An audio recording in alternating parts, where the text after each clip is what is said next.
사람은 왜 말해야 할 때 침묵할까요? 왜 진실을 알고도 숨게 될까요? 왜 옳다는 것을 알면서도 사람들의 시선 앞에서는 입을 다물게 될까요? 우리는 자주 한계 앞에 멈춰섭니다. 나는 여기까지인가? 내 약함과 실패가 내 인생의 끝인가? 어떤 사람은 신분의 한계에, 어떤 사람은 지식의 한계에 갇힙니다. 어떤 사람은 과거의 실패에 갇히고, 또 어떤 사람은 두려움 때문에 말하지 못합니다. 오늘의 사건 파일은 이것입니다. 두려움 때문에 숨던 사람은 어떻게 복음을 외치는 증인이 되는가? 첫 번째 단서입니다. 예수님은 제자들에게 이상한 말씀을 하셨습니다. 제자가 그 선생 같고 종이 그 상전 같으면 조카도다. 당시 사람들에게 이 말은 충격이었습니다. 제자는 선생보다 높아질 수 없고 종은 주인처럼 될 수 없다고 생각하던 시대였습니다. 어부의 아들은 어부로 살고 세리는 죄인이라는 이름표를 달고 살고 낮은 사람은 낮은 자리에서 끝난다고 여겨졌습니다. 그런데 예수님은 말씀하셨습니다. 제자가 스승처럼 될 수 있다. 종이 상전처럼 될 수 있다. 이 말은 출세하라는 말이 아닙니다. 예수님 안에서는 사람이 자기 한계에 갇혀 끝나지 않는다는 말씀입니다. 제자들을 보십시오. 야고보와 요한은 갈릴리의 어부였습니다. 마태는 죄인이라 불리던 세리였습니다. 베드로는 자주 흔들렸고 결정적인 순간에는 예수님을 3번이나 부인했습니다. 그들은 모두 한계를 가지고 있었습니다. 낮은 신분, 부족한 지식, 실패의 기억, 사람에 대한 두려움. 그들은 마음속으로 물었을 것입니다. 우리 같은 사람이 정말 하나님의 일에 쓰임받을 수 있을까? 우리 같은 사람이 세상 앞에서 복음을 말할 수 있을까? 그러나 예수님은 제자들을 포기하지 않으셨습니다. 여기서 두 번째 단서가 드러납니다.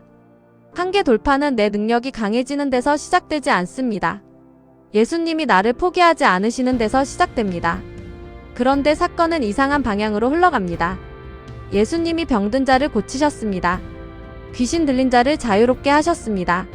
죄인에게 용서를 선포하셨습니다.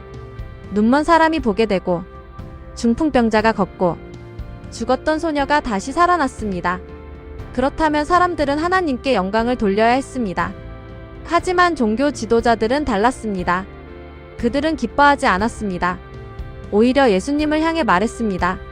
저 사람은 바알세불의 힘을 빌린 것이다. 예수님이 하나님의 능력으로 사람들을 살리셨는데 그들은 그 일을 귀신의 힘이라고 뒤집어 말했습니다. 왜 그랬을까요? 그들이 두려워한 것은 예수님의 능력이 아니라 예수님 때문에 자신들의 자리가 흔들리는 것이었습니다. 예수님을 인정하면 그들은 높은 자리에서 내려와야 했습니다. 그들이 붙들고 있던 권위와 체면과 자랑도 무너져야 했습니다.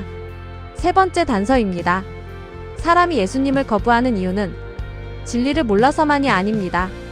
자기 자리를 내려놓기 싫기 때문입니다. 그래서 예수님은 말씀하셨습니다. 그들을 두려워하지 말라. 제자들은 종교 지도자들이 무서웠습니다. 그들은 지식과 권위가 있었고 사람들의 존경을 받았습니다. 반대로 제자들은 평범했습니다. 배운 것도 부족했고 사회적 위치도 낮았습니다. 하지만 예수님은 겉모습만 보시는 분이 아닙니다. 예수님은 감추어진 마음을 보십니다. 숨은 교만과 죄를 드러내십니다. 높은 자리에 있어도 예수님 앞에서는 숨길 수 없습니다.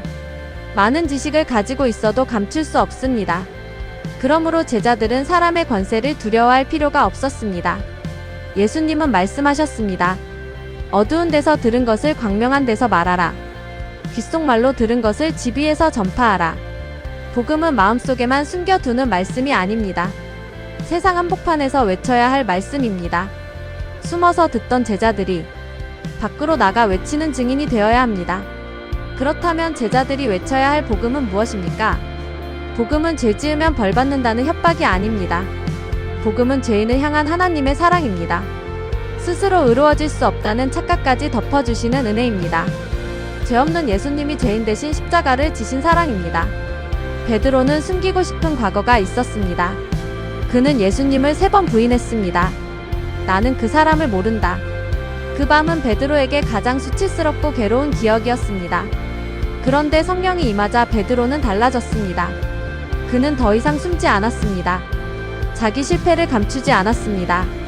오히려 사람들 앞에서 예수님의 용서와 십자가를 담대히 외쳤습니다. 이것이 진짜 한계 돌파입니다. 실패가 없는 사람이 되는 것이 아닙니다. 숨기고 싶은 실패까지도 예수님의 은혜를 증언하는 도구가 되는 것입니다.